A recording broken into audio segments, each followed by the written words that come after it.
So, levels are looking sexy.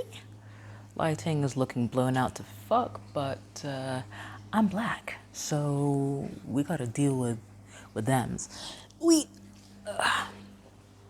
All right, let's get this show on the road, shall we? I've made notes.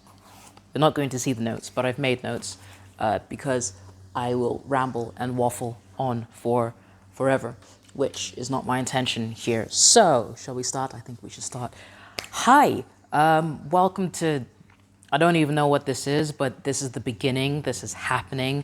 This is not going to be edited because every time I do this, and it needs to be edited with like fancy cuts and stuff because that's the way the algorithm likes it, it doesn't happen. It is January 2025, and I should have documented like 2024 in this kind of format, but I have the attention span of a lobotomized newt, and I can do it with music. I can edit music forever, but when it comes to this video editing stuff, it doesn't happen unless I have a fast computer. Oop.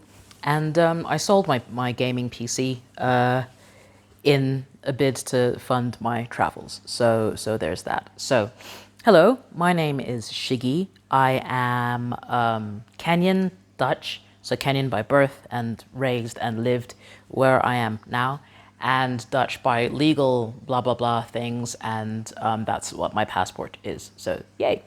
I lived in the UK up until last year, well, the year before technically, but up until last year, and I got moved to the UK because my parents sent me to boarding school, which is why I'm Kenyan and I don't sound Kenyan, and spent my GCSEs up north, then did my A-levels down south in Brighton, and then studied university in London at 2 different universities. I don't have a degree, okay? I am a sound engineer because that's what my focus and love was from A-level to Brunel University.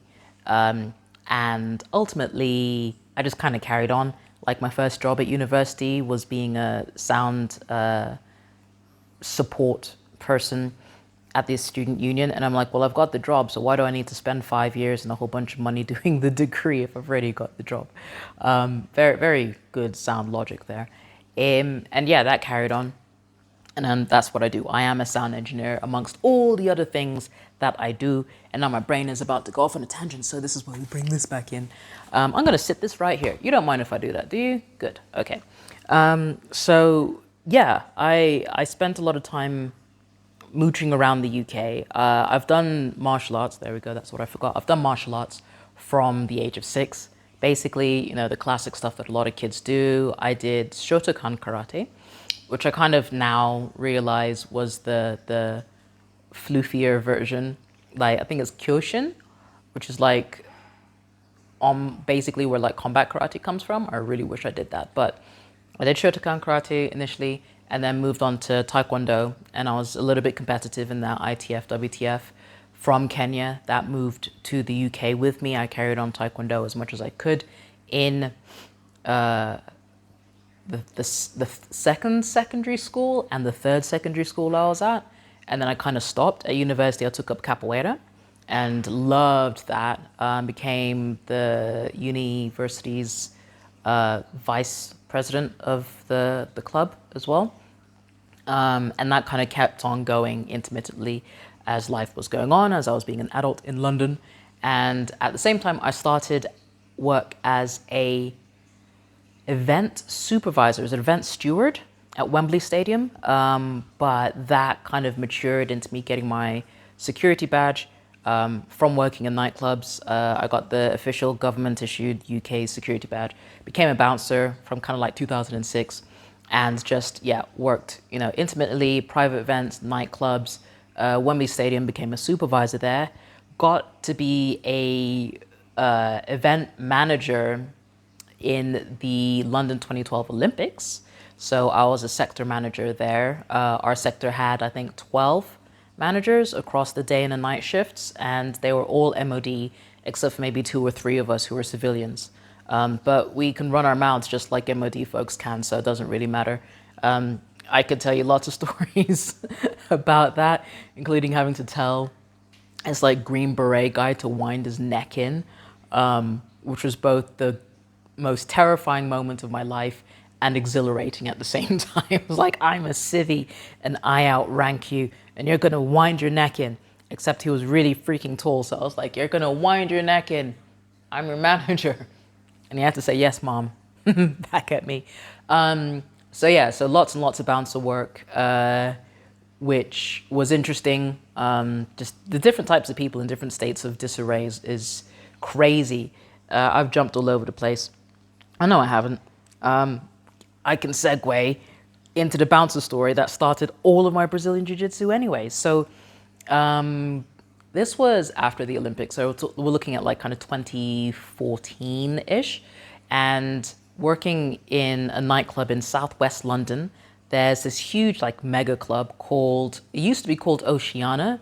To all my UK people, you know, like the mega club was Oceana. Now it's called Prism. The shape, not the place, which is my little classic way to differentiate when you say it. Prison and Prism sound exactly the same, and they're spelled completely different. So this nightclub is spelled Pryzm, to be edgy. And it's a hellhole. Like, it's a place for people to go let off steam. There's usually 3 rooms. So you got your R&B room or your urban room, the cheese room where you play like ABBA and whatever, and then the main room where they play like, you know, dance floor fillers and commercial music. So I did security there. I was part of the team there. Great team, led by an amazing guy. Was one of the giants in the first Harry Potter movie. Absolute unit of a human. Gentlest person ever, will break you. Like, that's goals, but I can't be that big anyway.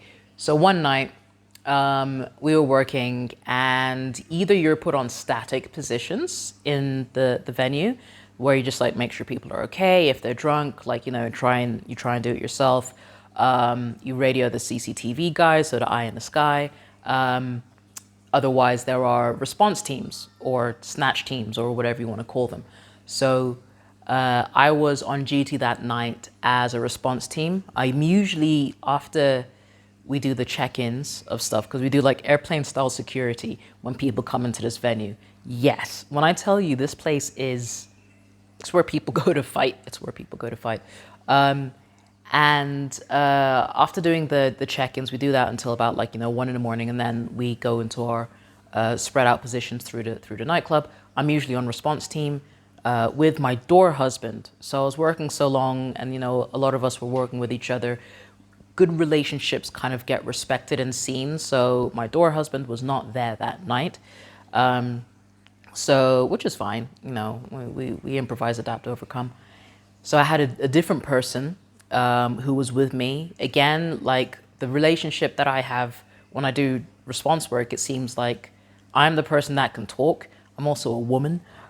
So being able to diffuse situations with someone who can talk, who's feminine, who can, you know, calm people down, especially the dudes, when they're licked up on liquor and cocaine, or whatever, they will calm down. And if they don't, then that's when you can get, you know, the other person usually is a man and is more capable of physical kind of manipulations. So I was not with my usual door husband. I was with a new person. He seemed very soft-spoken, but I assumed, you know, when it comes to throw down, he'll have my back, right? Wrong. So we had a code red. So code red is when there's just a fight. It's nothing too dramatic, but you need to get there like sharpish. If you just get told to go somewhere, you just walk over there. If it's code red, you kind of have to run through the venue. If it's a code black, that's a story for another day. So we had a code red in the cheese room. So, you know, they're playing ABBA and whatever other cheesy stuff, Dancing in the Moonlight, Top Loader, all that kind of British pop stuff. And we get there. So me and this guy, I'm trying not to name names. We get there, and it's a crew of women fighting, right? And it's probably like 8v8 or something like that. It's a lot, and I'm standing, I'm assessing, you know, what you're meant to do. And I identify the main aggressor and the other person that's fighting, because there's always like a main core, and then like with women especially, there's a main core, and then there's like the kind of like secondary friends, and then there's just like everyone else that's just kind of like, you know, fluffing around like chickens. So I tell him like, I'm going to go for her, you're going to go for her. And I don't turn around to confirm, my bad, but even so, you're working with this team, we're all together, doesn't matter. So I'm like, okay, I'm going for her, you're going for her. I go straight to the main assailant, and I'm restraining her. I'm just like telling them like, calm down, you guys need to stop. They don't, they're like, locked in, pulling each other's hair and stupid shit. So I push them away, push one person away, the one who's being attacked. Her girlfriends, are pulling her back, and, they're now shouting at me, which happens. In like violence dynamics, that kind of happens, and it's to be expected. And I'm like, okay, this guy, my snatch response partner, okay, I'll say my response partner, is going to deal with them, and he's going to like, deflate them and push them away and like create a separation from these two main assailants. So I've turned, and I'm now like facing this woman, and she's obviously now turned her aggression at me. I didn't have hair at the time. I was actively shaving my head, so I was getting nail marks against my head. And I didn't really mind, because thankfully in those kind of states, women really can't hit properly, especially when they're drunk, especially if they're just overwhelmed. If you're overwhelmed, like, women don't really grasp the ability to like kind of fold their hands up and deliver a punch. It's always just more kind of just trying to grab and manipulate and control.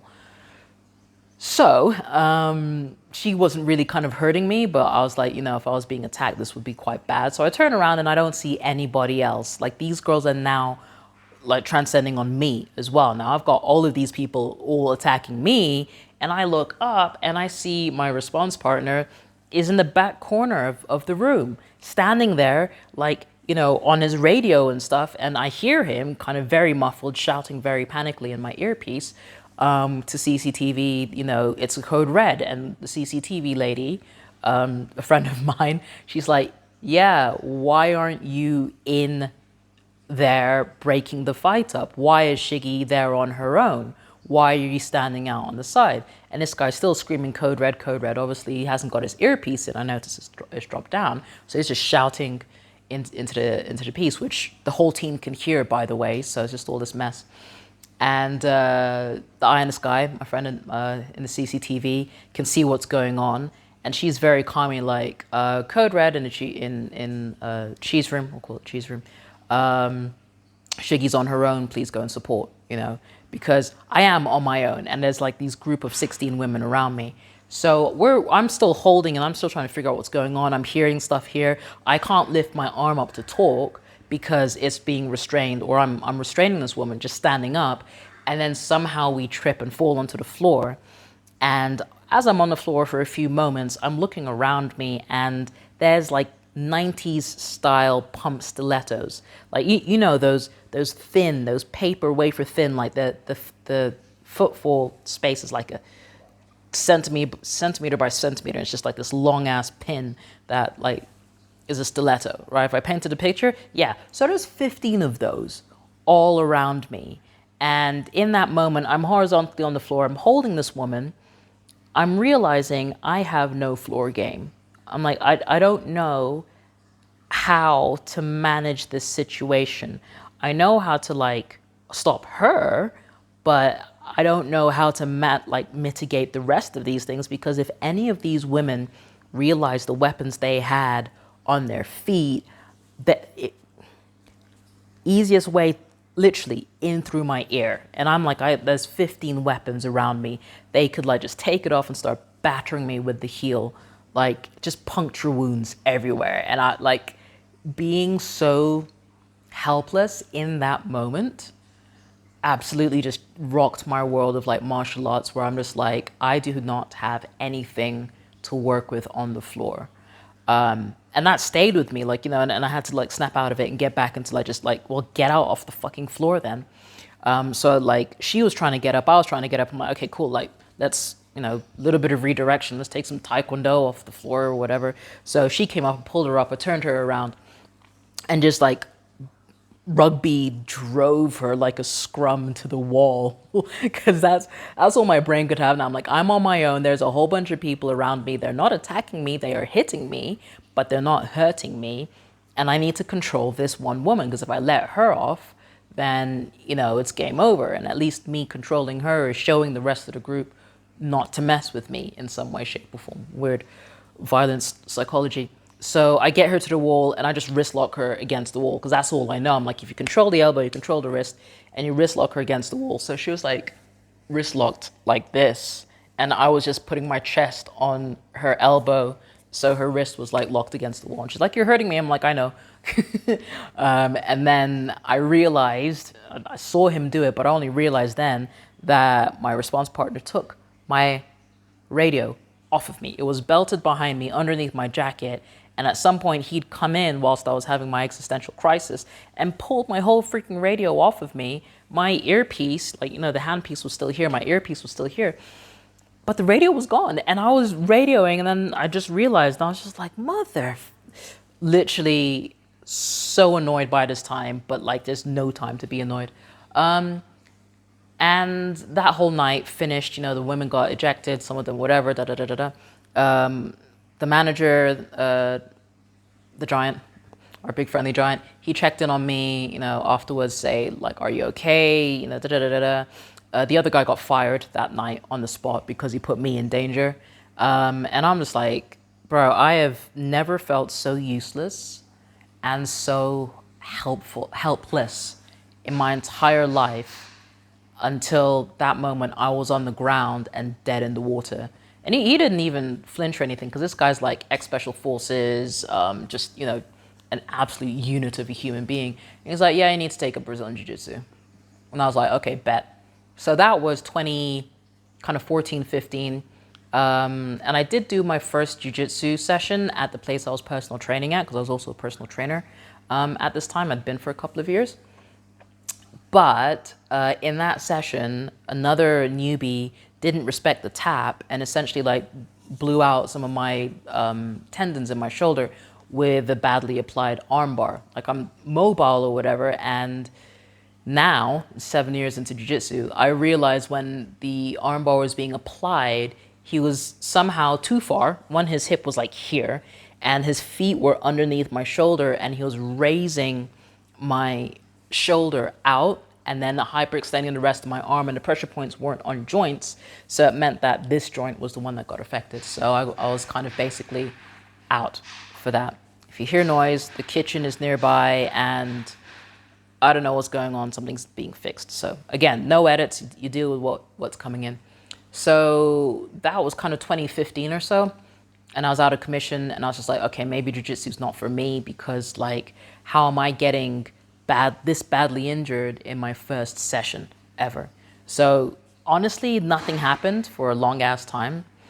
And then I was upgrading my personal training, and I turned into an executive PT because I kind of found my happy zone of not having that many clients, but having high level clients, because they get the work done. They would shut up and do the work.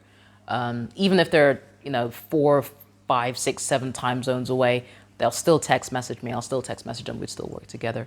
So I started training a client at a basement gym near to where they worked in London. And this basement gym had a great strength training area, and it was a jiu-jitsu space. So they had jiu-jitsu mats, and then they had another set of mats. London Fight Factory, if you want to know, is where I started. And for the most part, I wasn't really going to do jiu-jitsu. I was watching, and it was super, super intense. And I was just like, I don't think I'm ready for that, because this place was kind of like, got a reputation for being like hard as nails. You know, fighters come out there, competition is fierce. The head guy is like, you know, super intense and super passionate about jiu-jitsu.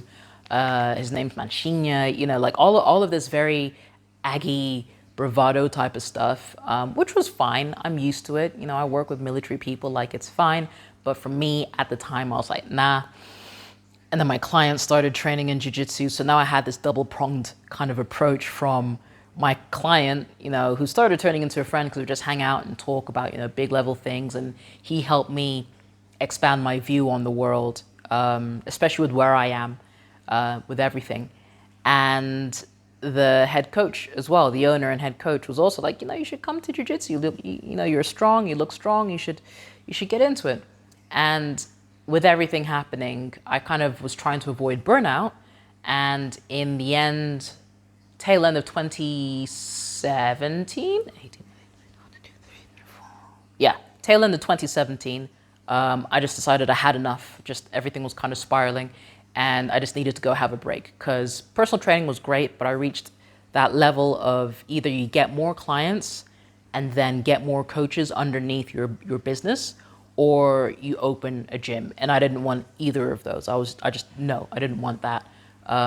12 clients working 24, 25 hours a week was great. And I had never been more depressed in my life. And I was making okay money. Like, I was okay. Like, for me, good money is if I need to get somewhere in London and the tubes are being stupid, I'll just order an Uber, and it doesn't bother me mentally that it's going to cost £30 to go get somewhere in like 20 minutes. I had that level of kind of comfort for a while. So yeah, I took basically 10 days away from the UK. I was rock climbing as well. Like, there's so much to the story. I'm trying to give you the shortened version, but there's so many other bits. If you like this and you've gotten this far, like, write something below about what you liked, what you didn't like. As per usual, to trigger the YouTube things. If you like this, give it a like, follow my channel, because there'll be better videos over time, I promise. Anyway, so I took a break for 10 days just to kind of like get my head together, because I was really, really spiraling. And at the time, with my climbing, there was like friends from the climbing places I go to, the bouldering places I go to. I got invited to go chill out in Italy, and go bouldering out in the Dolomites, which is like part of the Alps, but the Italian Alps, with a friend who soon became a business partner for a very short amount of time. So I went and climbed out there, hung out with some climbing buddies, and that was super cool. And then from that, I booked a flight to Paris to just go and chill there. Like, I've never been to Paris, and I might as well. And just go see stuff. Like, I don't like planning. I like just feeling and meandering. And I basically did all the hotels, all the museums and stuff. So like the Pompidou, went to saw the Notre Dame before it got burnt down, Papillon, lots of things. I just chilled, just covered myself in culture and chilled. And then I came back and started jiu-jitsu. So I think the 17th of November, 2017 is when I started my first class of Brazilian Jiu-Jitsu. Here, if I was doing fancy video editing, I'd have like a couple of clips of like my first ever session and the photo of me standing there in London Fight Factory, with my belt not done up properly, my hair messed up, and having been a ragdoll for an hour at 7 in the morning. So I started, and I told myself I needed to do 100 Brazilian Jiu-Jitsu classes before I could stop. And why 100? Because, there's this thing where like you need to do, 66 iterations of something for it to become a habit or whatever. There's a lot of science out there. I don't really care for any of it. I just knew 100 felt like a lot and a little at the same time. And I felt like 100 classes will give me a good enough understanding of body mechanics beyond the movement stuff I'm obsessed with anyway. And I can really say for sure if like, yes, this is for me, or no, fuck this right in the face. Let me go look at some other martial art, So, and I dedicated myself to that, and I documented every single one of the times I went to the class, and left the class. And it's on my Instagram, like literally on my Just Shiggy Instagram, view 100. I think there's 2 or maybe 3 of them of my first 100 sessions of Brazilian Jiu-Jitsu. I'm currently, as of recording this and uploading it, at session 556. I've logged everything because it's fun. Also, like my followers on Instagram and friends wanted me to continue, and I'm glad I did. But yeah, I started off, my first session was the 17th of November, 2017, and it was 7 a.m. classes, to which I had to leave my house at 5:50 at the latest to make sure I was at the bus stop for 6 o'clock to get the first bus the route to get to the train station, da da da da da da. Literally, I had to be on it, and it had to be like militant. So I started listening to Jocko Willink, his book. I just had it on rotation just to psych myself up to keep on going. And I think at about session 47, I was like, this is it. I have to do this because this is important. There's something in me just was like, absolutely yes. This is what you can bring back to Kenya, you know, to reiterate and to kind of create a space that I had as a kid. So my parents afforded me great education, don't get me wrong, but they afforded me the ability to develop myself through martial arts. They helped me develop myself through other elders who had my best interests at heart, but from a different angle, which meant my development as a child was influenced by who they were because I wanted to be in the spaces they were in, not because they were my birth or adoptive parents. I might expand on that in the future, but there's a very important kind of thing of having, like, you know, you have mother, father, and other. I think it's Piaget who talks about this in child behavioral development. I am very much a armchair philosopher, behavioral psychology fan, so bear with me when I sprinkle that kind of stuff in. But yeah, so session 47, I was locked in. I was like, this is it. Like, it doesn't even matter about the 100. I'm going to keep it going because, you know, one day versus the other day, I could be all for it and then not for it the next day, but I focused on it. But like at that point, I was like so locked in for this. And that's when I started switching gyms as well, just because of a guy I was dating at the time tended to be closer to this other gym. And also I was kind of feeling really stressed out with the constant macho bravado, Willink kind of like needing to put on armor. Like I'm good at putting on armor. Like it's not a problem. But having to do it all the freaking time, I was just like getting tired of it, especially when it came to jiu-jitsu, because I'm trying to learn. I'm trying to find who I am within the art, because it's an art. It's not a combat system. I mean, it is, but it's not close quarter combat. Like I've trained in close quarter combat for work. When you're working with military people, like, you know, you're doing this stuff because you want to kill the enemy. I don't need that in jiu-jitsu. We're not doing combat system jiu-jitsu for military. There's a bug. What type of bug are you? You are... You're not deadly. Okay. There's hornets around here, and I smacked a baby hornet on my arm a couple of days ago. My arm blew up, so I'm trying not to do that. So I am trying not to have all this kind of stress, right? With jiu-jitsu. I'm trying to learn and enjoy, but also apply what I'm doing.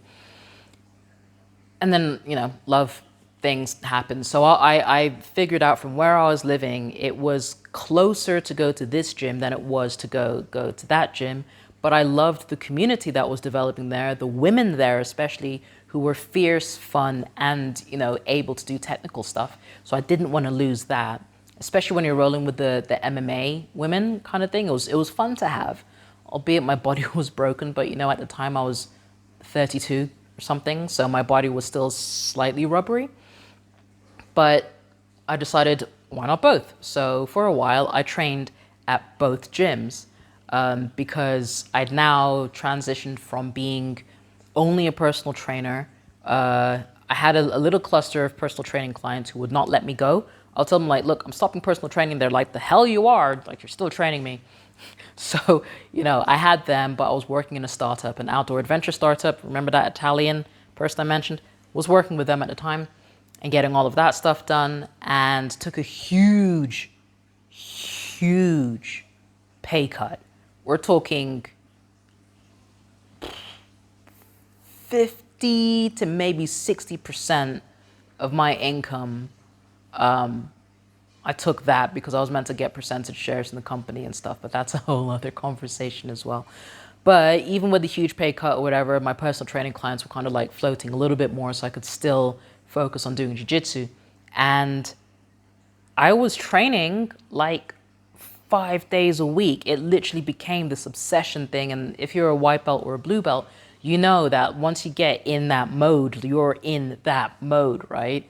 And I loved particularly my Sundays, because it was my Sunday sermon where I'd head out at about 10 o'clock in the morning for like the ladies class, and then I'd do GB1. And then when I got high enough on my white belt, I could enter GB2.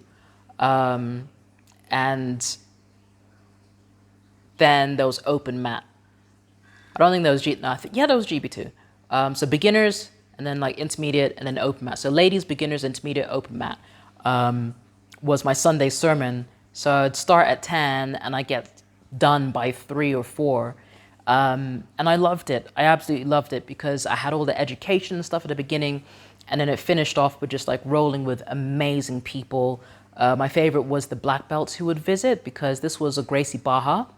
So Gracie Baja Fulham under Professor Legato now, and there was a great bunch of visiting black belts who were super technical, and I didn't realize that this was my angle with jiu-jitsu, was the mechanics, the physical applied levers, leverage, why this affects this and what you're going for. And there was 2 black belts specifically who had all the time and patience in the world to explain things to me in a way I understood. And then there was another professor as well who taught the classes quite often, who is now my kind of professor. We've all moved and stuff. But that was me for a long time. That was my identity for a long time. And God, I've gone through quite far. Okay, cool. Yes, next part we're reaching is competitions, and I'm a purple belt now, but the only competition I've ever done is as a white belt, and there is a huge reason why. There's water flinging up in the background. So when I reached my 3rd stripe, I wanted to compete. Like, I was hungry to compete because my body was feeling okay, and I'm like, I need to compete as much as I can before my body starts falling apart. And 2019 was when, I was like, let's go, let's do it. And I signed up for my first competition. It was with All Stars, which I think is a UK competing conglomerate. And I signed up for that in March for it to be done in September. I think that was the time. And I was focused, super focused. And unfortunately, 2019 turned out to be one of the worst years I've ever had. I mean, there's a couple of other years that were pretty bad, but that one was right up there. And basically, I'm trying to think of a way to say this without it being too dramatic, but it's a dramatic moment that happened. My mother completed suicide on the 6th of May, which was a Monday, 2019. And up until that point, things weren't rosy in my life. Like, my relationship was not great. My partner at the time moved in to live with me, and that was horrendous. We'd only been dating for like 5 months. And then he moved in because of circumstances. And that circumstance was like the biggest red crimson flag ever, like more red than my pants. Another story. But it was just a cluster munch of my mom committing suicide, relationship is in the shit. The business was not doing great, or my business relationship with my co-owner was not great because things were a little bit dodgy. And yeah, just everything was just spiraling. And I had jiu-jitsu to keep me focused. I was just like, it doesn't fucking matter. Just do your day and then go train. Do your day and go train. And I was either a midday person or an evening person. I prefer midday because it's quieter and there's like, you can focus more. And at that time, I'd kind of shifted away from London Fight Factory because I really couldn't deal with the stress of like having to put armor on, like I said earlier. So Gracie Baja was my only place I was training, and I was super focused on that. And then I had to go deal with my mother unaliving herself. And that was a lot. That was like 5 weeks of a lot to deal with mentally. And weirdly enough, I actually kind of just took one of my Brazilian Jiu Jitsu hoodies. It was a Gracie Barra, like the competition team for 2019. I bought one of those because I was competing. And that was weirdly my safety blanket, because there were very key people in that. Am I gonna cry? Phew, interesting. There were very key people in Gracie Barra, in Gracie Barra especially, who helped me keep my shit together.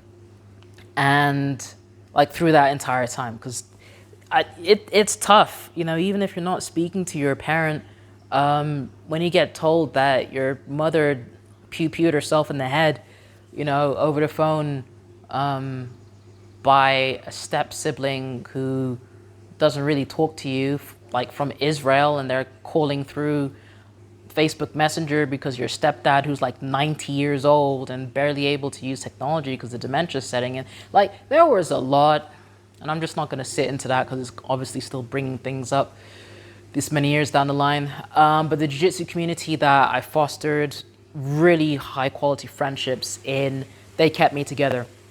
So that hoodie has more meaning than just Gracie Barra. I know people, myself included, don't have the best overall views of Gracie Barra, but like the people make the magic in a lot of those places, even beyond, like, it's not just the Gracie Barra thing. There's so many places where there's like bad actors or bad like overall things, but the people kind of make that. So, you know, it's not all bad. But yeah, I had to go deal with my mom's stuff in America. So I was living in the UK, you know, I had to fly over to America, flew over on my own. My uncle from my mother's side helped me out, even though he was going through his own cancer issues. My cousin all the way out in freaking Oregon was doing like wielding some magic on the phone to get stuff sorted out. Like the way she helped me, that's insane. I dealt with my mother's affairs, you know, did what I had to do. She got cremated, got that done. Then I had to fly back to the UK for a second before I flew back to Kenya, and then deal with all the Kenyan bureaucracy, tribal issues, blah, blah, blah, blah, blah. But my mother got buried. I was a shell of myself. Like, I was barely hanging on with a thread. Thankfully, my little dark dog was not, you know, trying to take advantage of the situation. It kind of tried to, but it didn't. It was tired as well. Came back to the UK. Relationship was a hot mess of garbage. And I focused on my first competition. It's just like, I came back. I think it was about 2 weeks until competition. So it wasn't September, it was a little bit later. 2 weeks until competition. And I just focused on that, did work, went home, dealt with the bullshit at home, woke up. Like, literally, I was just shallow, hollow, empty, but focused. And in the competition, I lost my weight division. There was only one lady in my group, but prep was kind of weird. I lost so much weight. So much weight. I lost so much weight. I dropped down a weight class. Like, normally, with everything I do, I sit about 65, and I was 58. Stress is probably the best diet drug out there. I don't recommend it. But I was like 58 kg, and I dropped down a weight category. And I hacked my own body kind of by drinking non-alcoholic Prosecco and both of my friends' engagement cake, because I had an engagement party the day before my competition. So I just loaded myself on carbs and just had a whole bunch of water weight. And I managed to get in at just an eyelash over 61 kg that day. Felt a little bit ropey just because I hadn't eaten that amount of sugar in a long ass time. But I made weight and everything. Thankfully, the gi I used was a little bit heavier as well, so it made up for that. So I was in my weight category, but the lightest possible. And yeah, my weight division, age division, I think was adult. Was I adult or Masters 1? I think I was Masters 1. And the other lady I rolled against, white belt, beat me. Because of the lactic acid dump. They don't tell you about, you know, your adrenaline, your stress, the state of you that day. I was loaded on sugar from the day before, so my whole energy system was messed up anyway. Like, the lactic acid dump you get before your first match is insane. And that just paralyzed me. I was like trying to do stuff, and I just couldn't move. And I'll upload my videos of that and give you like a little post-match analysis because it was horrendous. And yeah, I just couldn't move or whatever. You know, I managed to get one sweep, which is a dummy sweep, but the rest of it, she outpositioned me. I didn't tap though. I didn't tap. She won on points, and I think it was 12-2 by the end of that. However, in the absolutes, I won. I won the absolutes, which was nuts. And I got some dummy sweeps, whatever, and I think I got one submission, which I learned on the mat I was competing on. It was wild. This video was great, and I'll share that as well. I gained top position, but I didn't know what to do because I don't really like doing joint locks. I prefer like messing with the neck. I don't, you know, because of previous trauma, I don't really want to armbar anyone and be the reason someone can't pick up their kids. So I don't do it, or I didn't do it. So a purple belt at the time from my club, she was there coaching me and stuff.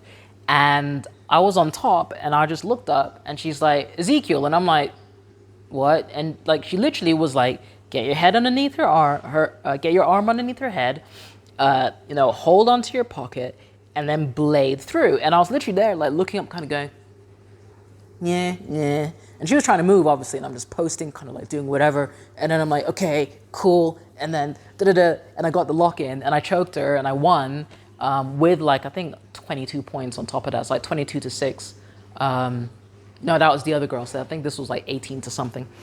But I won by submission. It's my first submission I got, which was cool. And then the other girl was from Saudi Arabia, I think, or Dubai.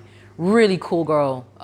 So cool, but violent, and was stamping on my thighs. Like I was in spider guard and she was stamping on the back of my thigh. First time I'd ever experienced that. I was holding my grips, rock climber grips, spider guard. I'm like, referee, what is this? And she's like, it's allowed. And I'm like, huh, okay. Like, you know, you learn stuff at competition, so definitely compete. But I won. And I was shocked because there was this other girl, this French lady, who was absolutely killing everyone. And I was terrified, but I'm like, I want to fight you. But she got third place. The Dubai lady that fought against me got second place, and I got first place.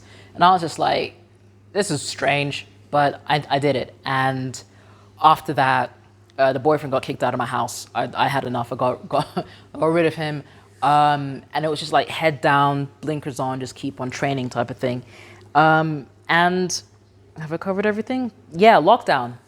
Then lockdown happened. So I'm so glad I got rid of him. Can you imagine being in a toxic, broken relationship and having to live together for like 2 years? No way. Absolutely the fuck not. So lockdown happened. I was alone once again with my cat and just, you know, living. Honestly, lockdown for me was the best time ever because my business now, I started in 2018 as an audio book and podcast and just audio editor, sound engineer, was blossoming because everyone was at home. Microphone tech was going up because of gamers. People were just like, oh, I can start my podcast now. And I'm like, yes, let me show you how. So I was having a great time. The government was also paying people because, you know, they were out of work. So my multifaceted existence was being very supported. Really? I really hope you can't hear that. It's the Ninja blender. Come on. I'm gonna cut this out if I can.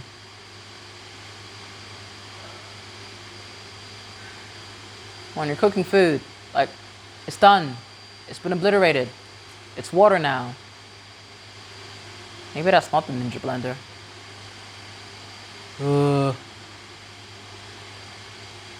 No, that's not the Ninja blender. What else is that? Is that a water pump? Maybe. He's still outside. Okay, you know what? We're just gonna carry on anyway. Hopefully you can still hear me because this mic tends to be quite good at cutting noise out. But if you can hear that in the background, I'm really sorry. It is what it is. This is getting done today because if I don't do it today, it's just bad. So lockdown happened. Everything was great for me. I was earning a whole bunch of money, locked in with my cat, playing video games. I was so happy. So happy. You have no idea. Actually, if you're an introvert, you probably had some idea. You were probably like, living your best life, especially if you could still work. Like people who had physical jobs, not so much. Like my PTing went online. You know, my executive clients were just like, headphones in. We already know how to use Zoom. We're already like investors in it. So let's go. And yeah, audio work is online. Like people sending files, the internet's a thing, you know? So I was doing really, really well. It's really mentally distracting. And Budokan was something that I had looked into and been really fascinated about, because in the beginning part of my personal training, I really wanted to incorporate in my group classes, especially because I worked at a couple of gyms, I wanted to incorporate more body movement stuff into my classes, because at that time, Ido Portal and, you know, all these other movement, tree monkey, you know, kind of movements were big. And I did MoveNat. I'm a MoveNat coach. I did BioFit. Thank God. I did BioFit as well. So I'm a MoveNat coach, BioFit coach, like all these movement things. I really wanted to incorporate more of that in capoeira. So I started my own thing called Grounded Movement, but I was just like, I don't need to reinvent the wheel here. I'm pretty sure someone else has done it. So I discovered Budokan through my searching way early, like in 2016 or something, but I never really engaged with it. Lockdown, Budokan went online. Instead of them being fully focused mainly in Miami, they went online, and I engaged online. I got stuck in. I showed up on their Sundays, and, you know, I just made it a community that I could get involved with during this time. And the more I kind of went into it, the more I liked the multifaceted way this mixed movement arts system existed, because it was all about jiu-jitsu, for sure. Brazilian Jiu Jitsu was there. Muay Thai was for sure there as well, so striking, combat. Yoga was a thing as well, so Budokan Yoga is one of their main kind of aspects that they really push on. Mobility was the thing that got me, because it was about spirals, about waves, about movement. It felt capoeira oriented in nature, even though it, you know, there's no association between them, which is kind of weird. And then the philosophy, right? So remember before I mentioned about being an armchair bebe. The philosophy aspect, you know, reading stuff to expand your mind, expand your critical thinking. I don't want to say consciousness, because that's such a new age term, and it can get in the bin, because it's been so mishandled. I don't associate with that, but like expansion of critical thinking and diverse discussion, you know, was really my jam for sure. And I like the fact that like there's no dogma, like take what you need and discard what you don't, even though there is a system there that is like a full-blown system. So I got stuck in with that. I don't want to say I drank the Kool-Aid, because there's not really any Kool-Aid to drink, but, you know, embracing the system is something I really did. During lockdown, got really close to the guys, lots of, you know, Zoom calls and stuff. And out of that, you know, I was definitely in the blue belt blues, fully in the blue belt blues. I missed this part. After my competition, I was going to compete again in like 2 months' time, and I got promoted to blue belt, and then I stopped, because I literally got promoted to blue belt the day before my competition, and I'm like, I don't want to get wrist locked. I don't understand wrist locks, and I got tiny ass wrists. Okay, look, I'm wearing a kid's watch, and it's still big on me. Like, it's not a kid's watch, by the way. It's a Dragon Ball Z watch from Swatch, and it's for adults. But that's the joke. Like, my wrists are freaking tiny. Okay, literally tiny as hell, and I don't want them getting broken or anything. I already broken other parts of my body. So I got my blue belt in 2019. I got my blue belt in 2019. And this was 2020, 2021. I was kind of like, you know, very depressed about stuff. But I just kept on going. Jiu-jitsu started coming back. You know, the world started opening up and connecting again.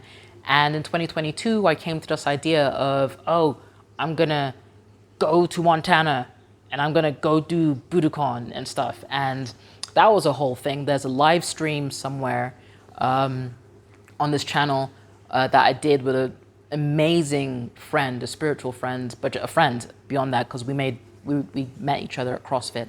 So we transcend time in that sense. And I basically got to Montana. And I got to Montana. I did Budokan for the 500-hour Guru Killers, 30 days of living your getting the experience to live the best version of yourself, which is what happened. Like, that's what Cameron calls it. And it honestly was the most life-changing thing I've done shy of Iboga. And that's for another video as well. And Cambo, actually. We did Cambo there too. And just living in that place, experiencing everything that happened there, I was like, this is a version of what feels right for me, especially with my jiu-jitsu journey and my plans in Kenya. Like, it happened because it needed to happen, right? And those 30 days were amazing. There were some insane level black belts there who were there for the experience anyway, but they shared a lot of how they teach, who they are. Specifically Rome. Rome's, I'll link his stuff down below. Probably, like, we're the same height and weight. I think I might be slightly shorter than him, but we are definitely the same weight. And he just opened up my eyes to the fact that no-gi is actually fun, right? No-gi is fun. It doesn't have to be all like D1 wrestling BS, because my anemic ass can't deal with that. And, you know, leg locks are a thing. Like, we studied them, I started understanding them, but it was still a bit too brief and I kind of lost it. But I came back from Montana with an insane, insatiable hunger for, like, attacking people's legs. And that was my personality for a long time. And lo and behold, this newfound aggression that I had and everything got recognized, and I got promoted to purple belt in 2022. So August 16th, I think, or July 16th, literally 2 weeks after coming back from Budokan, Montana, I got promoted to purple belt. Now, I don't know if I mentioned it, but right at the beginning at session 47, when I said this was it, I said to my coach, Professor Bling, who's my professor now, I want to open a gym in Kenya, and I'm going to go do it when I'm a purple belt. And he didn't blink. He said, you got my support 100%. I'd love to see it happen, and we're going to make it happen. And I got promoted, granted by a different professor, because I was at a different gym now that was closer to home. But that happened, you know, and Professor Borges, he was like, congratulations, I put a target on your back, you know. And I'm like, oh, cool, thanks, bro. But in my head, like, things just switch. It's like, well, you're a purple belt, and you said at session 47, you were going to go to Kenya and open a gym because you're now a purple belt. And it was a promise. It was a purple belt promise. So you got to go do that. So pairing that with a little moment I failed to mention during lockdown, I was like laid on the sofa, a bigger sofa than this, with my cat on me, and had my like video controller in my hands, and I was playing, I think, God of War. Happier than a pig and poop, okay? Like, literally, that is my jam. If I have done the day, I want to finish the day with pets on me and video games. That's my happiness. Maybe a partner, I don't know. Humans can do whatever, like pets for sure. And his voice, my little dark dog, came, sat on me, and he was like, do you want to die here? And I literally just, out of the blue, like it happens when you live on your own, I just blurted out, absolutely the fuck not. Like, and I just started looking at my living situation. I'm like, I'm comfortable here. You know, I have this little big, for what I was paying, London flat apartment, 1 bedroom, right? Perfectly sized for me. I do not do big spaces. I'm a cozy person.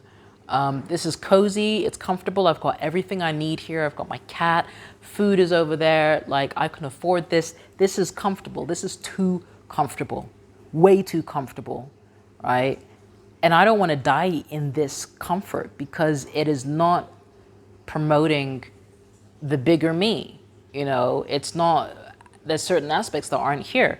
The entire place where I lived in Wandsworth, Southwest London, if you know it, has everything. You don't really need to leave that borough, right? I was on top of a hill, living on top of a hill on the 2nd floor. I could just see out to wherever I wanted. I had sun rising in my bedroom and sunsets in my living room. Beautiful sunsets, by the way. I could walk down to a huge mall that had everything from like a cinema, Starbucks, all the clothes shops that you could imagine, Argos, pharmacy, high-level supermarket, low-level supermarket. There was a huge Sainsbury's opposite. My jiu-jitsu place was a 7-minute walk away. There was Gracie Barra, which was like a 20-minute bus ride away or a 20-minute bicycle away, which I did very often. I was right next to a park, and then there was another park, like a 15-minute walk down the road.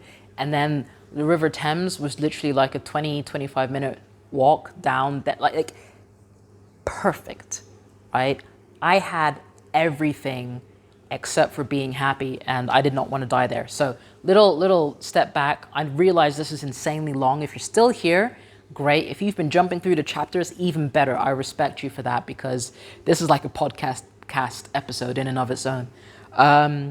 But yeah, you know, I went into that and I decided that was it. I decided, as much as I love London, this is not the end game, because obviously, like at session 47, I wanted at Purple Belt to go back home. So I got promoted. 17th July 2022, I got promoted to Purple Belt. Everything in my brain changed. By that time, I'd already been running female-only open mats. I've been teaching 7 a.m. Women's-only classes. I've been going out to various other places. Women Who Fight was a new kind of thing that started, and I was there at the first couple of sessions. Absolutely loved it, and it was just a network of women from all the gyms coming together and training together. I managed to get an opportunity to like do a little cute photo shoot with Venom Women. Like literally these opportunities were just slowly but surely coming out there. And like, I am passionate for jiu-jitsu, but not in the usual way of where people are trying to make like a full living of it directly through being a competitor and then sponsorships and all that kind of stuff. Like I don't want to, maybe that'll happen in the future, but that is not never my goal. It's not never my goal. That is not my goal and never will be my goal. Like being an ambassador for sure, but it's something that I love, would happen. It probably will happen. But all of that stuff was going through. I was a purple belt. Like all of this was really amazing. And then 2022, 2023 was my first dry run of leaving the UK. I promise we're getting to the end. We are getting to the end now. I'll fast track through this part because this part's not really important. So I packed up my stuff and gave my cat Icarus a new home. He was a Sphinx cat. I found him a place to be looked after whilst I was away temporarily. And I left straight to Kenya that time. I left straight to Kenya and I was there for 6 weeks. It was meant to be open-ended because I'm very much an open-ended traveler, but my partner at the time kind of was getting twitchy about me potentially not coming back. And he was like, look, I'll pay for your plane ticket to come back. Like, just when are you coming back? And I was just like, okay, fine. Let me go see what this relationship's about, you know, because he had a company running out of Zimbabwe anyway. So I figured, like, you know, this European African transition thing, it could work. Like, we could both, like, he could live in Kenya with me. And, you know, hopeless romantic that I am, that didn't happen. I got dumped on my ass. And then I was like, cool story, bro. Nice, thank you, okay. I literally came back, found a place to live. My job took me back. My rock climbing job took me back. I was still online personal training. Managed to find some in-person PT clients. Like, I literally rebuilt my life. I think it took me about 4 months in London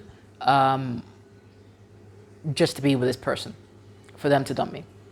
Great. Head down, blinkers on. I focused on, like, I think it was 273 days until I was leaving the UK, until I was done. And I was like locked in again, training jiu-jitsu, going to work, but ultimately, like, you know, just focusing on getting out of the UK. So that was 2023. From August 2023 all the way to February, I set a date in my diary. I had a countdown timer. If any of you guys follow me on Instagram, you remember, like, every day there was like an 8-second video of this live app that I use for counting down things. And yeah, just things happened. I managed to find a place to live. Best housemate I've ever had at the age of 38, 37. And then it happened. it finally happened. So the date was, the date was the 7th of February, 2024. And I had that in my diary. 7th of February, 2024 is when I'm out, when I'm done. It doesn't matter what happens, I am leaving. And you're probably asking, like, okay, did you plan? What did you do? Did you have like an itinerary? No, dear viewer, listener, I did not. I literally said to myself, I'm gonna have a bit of cash in my bank account. All right. I have a business that I edit audiobooks that, you know, once I get a client or so can kind of tide me on for a while. I know how much I'm allowed to spend per day. That's basically it. I had a budget of how much I could spend per day. And all I wanted, considering it was peak winter, was to go somewhere within the EU that was warm. And it turns out that with my little Dutch passport, I could go down to Tenerife. So of course, I went to a Spanish volcanic island off the west coast of Africa as my first destination on the 7th of February 2024 to begin my Ronin Hobo tour. Now, if you managed to get to this part, holy crap, this is amazing. Thank you so much. I'm done. I'm done. If you haven't already, do the like button, do the subscribe thing. I promise this is the longest video that will be out there. The rest of them will be shorter, probably edited and stuff. Please interact with me. Like, I hate doing this social media stuff, but I love talking to people. So like wherever you are, wherever you find me, whether you find me on Facebook, Instagram, Threads, where else, TikTok, YouTube, like message me and stuff, because I love interacting with people and I need to know more of what you want with this.